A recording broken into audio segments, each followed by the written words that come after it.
안녕하세요. 정석이 알고 싶다 수학상 강의를 시작하겠습니다. 정석이 알고 싶다 강의는 18년도 고등학생 기준으로 기본 수학 정석 내용이고요.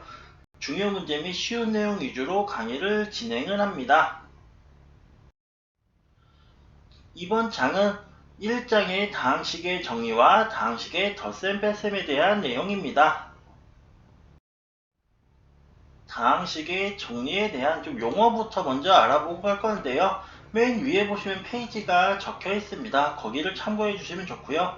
정석 같은 경우는 글씨가 많기 때문에 조금 요약본이 많이 필요합니다. 다 외워주실 필요는 없고요. 그 중에서 필요한 게 다항식이라는 용어가 있죠. 이거는 그냥 간단하게 하나로 이렇게 끊어줄 수 있는 것을 의미합니다. 이런 사전적인 설명은 옆에 써져 있고요. 다항식 같은 경우는 더하기나 빼기 형식으로 이루어져 있는 것을 의미합니다. 그리고 항이라는 거는 이 단항식 의미랑 똑같은데요. 이 한 덩어리를 의미하게 되고요. 개수라는 거는 문자 앞에 있는 숫자들을 의미합니다. 그리고 동류항이라는 거는 이렇게 x제곱처럼 문자의 부분이 같은 항을 의미하고요. 상수항 같은 경우는 문자를 포함하지 않는 숫자를 의미하게 됩니다. 이제 동류항, 개수, 상수항 이런 의미가 많이 쓰이니까 잘 알아두세요.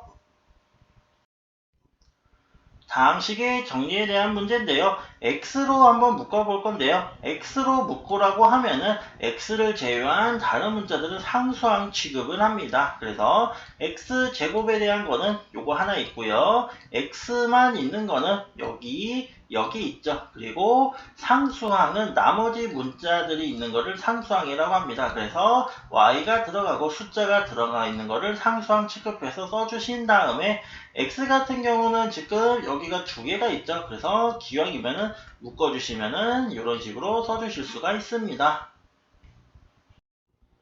이 부분이 중요한데요. 내림차순이라고 아마 들은 친구들도 있을 겁니다. 내림차순이라는 거는 지수가 큰 거 순으로 앞에 써주시는 거거든요. 그래서 내려간다. 그래서 큰 게 앞에 있으셔야 됩니다. 그래서 x제곱 먼저 써주고 x 써주고 나머지 상수항을 써주시면 됩니다. 그래서 이거는 이제 기본적으로 많이 쓰이는 거니까 꼭 알아주세요.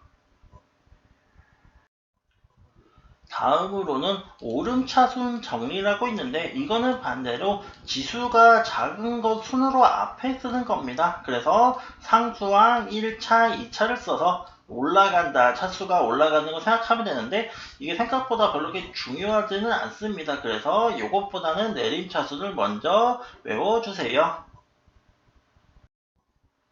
다음은 분배 법칙입니다. 요거 같은 경우는 괄호가 있으면은 모두 다 곱해 주어야 되죠. 근데 이게 왜 중요하다고 제가 하냐면은 요게 친구들이 채점해 보면 이 부분만 곱해요 항상. 그리고 요 부분은 왜 안 곱하는지 모르겠어요. 그러니까 한 번만 더 상기를 시켜주세요.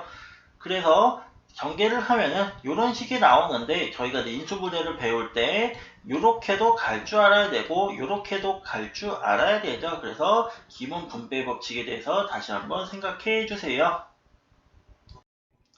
다음으로는 괄호에 마이너스를 분배하는 건데요. 앞에 보면은 이것도 실수를 많이 해요. 친구들이 마이너스가 괄호 앞에 있을 때 꼭 두 개를 다 해줘야 되거든요. 그런데 꼭 얘만 분배를 해줘요. 이 친구는 안 해주거든요. 그래서 요거 한번 상기해 주시고 요 문제도 여기에 마이너스를 해주는데 꼭 여기에는 잘 안 해주더라고요. 그래서 괄호 앞에 있을 때는 마이너스도 꼭 곱해주자. 한 번 더 기억해 주세요. 유제 1-1의 1번 문제를 한번 풀어보겠습니다. 이러한 A, B, C에 대한 식이 있을 때 A 더하기 2B를 구하라고 하네요.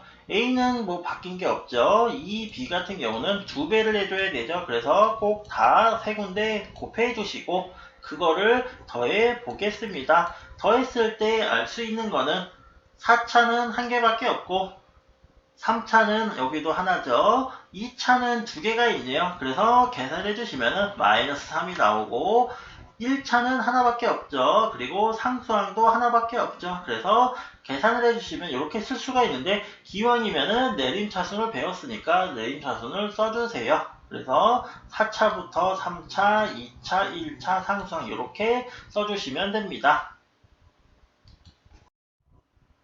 다음은 1-2번인데요. 이것도 이제 마찬가지로 10 빼기 2b를 해서 차근차근 해주시면 됩니다. 우선은 C 같은 경우는 건들 거 없죠. B 같은 경우는 마이너스 2를 해줘야 돼요. 그래서 마이너스 2를 다 세 군데 꼭 곱해 주시고요. 요거를 계산하실 때 4차부터 보면은 4차 하나밖에 없네요. 3차는 여기가 있는데 여기가 2랑 마이너스니까 없어지겠네요. 지워주시고 2차는 요거 하나고 1차는 요거 하나고 마지막으로 상수항은 계산해 주셔야죠. 마이너스 1에서 4를 더하면 3이 나오겠네요. 그래서 이런 식으로 계산을 차근차근 해주시고 내림차순 꼭 해주세요. important, 네, 이건 꼭 외워주세요. 내림차순 의미는 중3 때도 배우긴 하겠지만은 자주 쓰이니까 외워주시고요. 동료끼리 묶는 거 계산하실 때 필요하니까 잘 묶어주시고요. 조금만 머리 식혔다가 다음 강의에서 뵙겠습니다.